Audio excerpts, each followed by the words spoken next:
காஞ்சி பெரியவர் மகிமையை சொல்லும் சம்பவங்களோடு மதுரை அனுஷித்தின் அனுகிரகம் நிறுவனர் நெல்லை பாலு அவர்கள் தொகுத்து வழங்கும் ஸ்ரீ மகா பெரியவா மகிமை சிறப்பு தொகுப்பை காணலாம். ஹரஹர சங்கர, ஜெய ஜெய சங்கர, காஞ்சி சங்கர, காமகோடி சங்கர. எல்லாம் வல்ல நம் ஜெகத்குருவின் திருவருளாலும் அருளாலும் காஞ்சி ஸ்ரீ மகா பெரியவரை பற்றி இன்றைக்கு மகா பெரியவா மகிமை என்ற தலைப்பிலே குமரி அனந்தன் வாழ்க்கையில் நடந்த சம்பவத்தை சொன்ன செய்தியை உங்களோடு பகிர்ந்து கொள்கிறேன். 1995ஆம் வருடம் காஞ்சி மடத்தினுடைய விருது வழங்க விழாவிலே ஒரு 20 பேருக்கு விருது வழங்கப்பட்டது. கிரிக்கெட் பிளேயர் ஸ்ரீகாந்த், லேனார் தமிழ்வாணன், குமரி அனந்தன் உட்பட பல்வேறு பிபி சீனிவாஸ் உட்பட பல்வேறுக்கு விருது வழங்குகிற பொழுது ஜெயேந்திர சரஸ்வதி சுவாமிகள் முதலில் குமரி அனந்தனை பேசச் சொன்னார். அப்பொழுது அவர் சொன்ன செய்தி, எனக்கு தொண்டையிலே சில வருடங்களுக்கு முன்பாக ஆப்ரேஷன் ஆனது.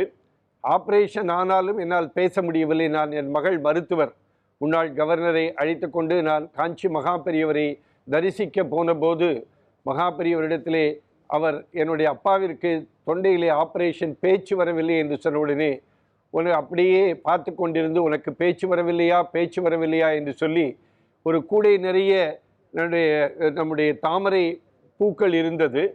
அப்படியே அலசி பார்த்துவிட்டு அதிலிருந்து ஒரு தாமரை மலருடைய ஒரு மொக்கு பகுதியை எடுத்துவிட்டு கையிலே எடுத்துக்கொண்டு ஸ்ரீ மகா பெரியவர் அந்த மொக்கின் பகுதியை ஒவ்வொன்றாக பிரித்து ஒவ்வொரு இதழாக பிரித்து கடைசியிலே அதிலே இருக்கிற பகுதியை எடுத்து அன்றைக்கு குமரி அனந்தன் அவரிடத்திலே கொடுத்து சாப்பிட சொன்னார்.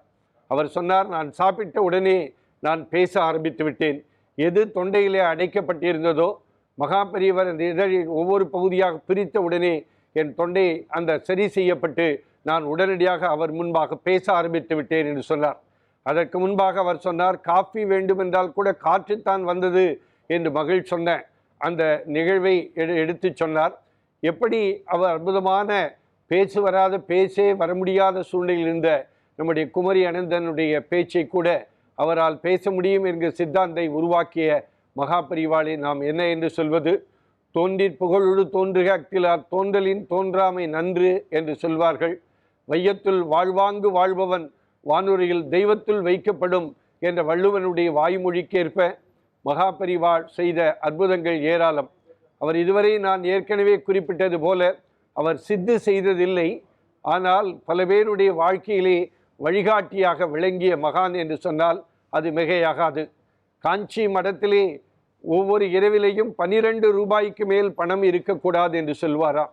பணத்தின் மீது சிறிது கூட அக்கறை காட்டாது மடத்தினுடைய வளர்ச்சி தான் மனிதனுடைய வளர்ச்சி என்பதாக நினைத்து கொண்டு மானுட வாழ்க்கைக்கு ஒரு அற்புதமான மகத்துவத்தை புகட்டி காட்டிய காஞ்சி மாமுனிவர் ஸ்ரீ சந்திரசேகரேந்திர சரஸ்வதி சுவாமிகள் மகா பெரியவா, உமாச்சி தாத்தா என்று எல்லோராலும் அழைக்கப்பட்ட அந்த அன்பு தெய்வத்தினுடைய வார்த்தைகளை என்னவென்று சொல்வது? தெய்வத்தின் குரல் பகுதியில் அவர் சொல்லாத செய்திகளே கிடையாது.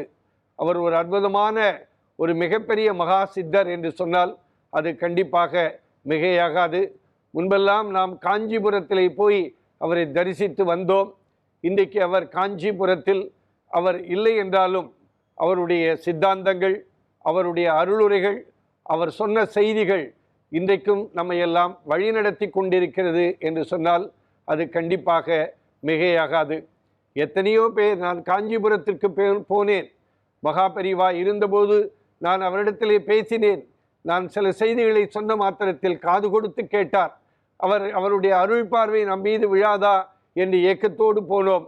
நாங்கள் சொன்னவைகளெல்லாம் வாழ்க்கையிலே நடந்தது என்று நிறைய பேர்கள் இன்றைக்கும் சொல்லி கொண்டிருக்கிறார்கள் என்று சொன்னால் அந்த அற்புதமான மகானுடைய அவர் சொன்ன தெய்வத்தின் குரல் பகுதியில் சொன்ன அருளுரைகளை நாம் வாழ்க்கையிலே கடைபிடித்தால் நம் வாழ்க்கை கண்டிப்பாக செம்மையாகும் என்பதிலே எந்த மாறுபட்ட கருத்தும் இருக்க முடியாது. அந்த அற்புதமான மகான் இன்றைக்கு இல்லை. இருந்தாலும் காஞ்சிபுரத்திலே அவர் இன்றைக்கும் நம்மை எல்லாம் அருள்பாலித்து கொண்டிருக்கிறார். நாம் மனத்தளவிலே பெரியவா என்னை காப்பாற்று, உமாச்சி தாத்தா என்னை காப்பாற்று என்று கேட்டாலே அவர் கண்டிப்பாக மானசீகமாக வந்து நம்மை காப்பாற்றுவார் என்பதிலே எந்த மாறுபட்ட கருத்தும் யாருக்கும் இருக்க முடியாது.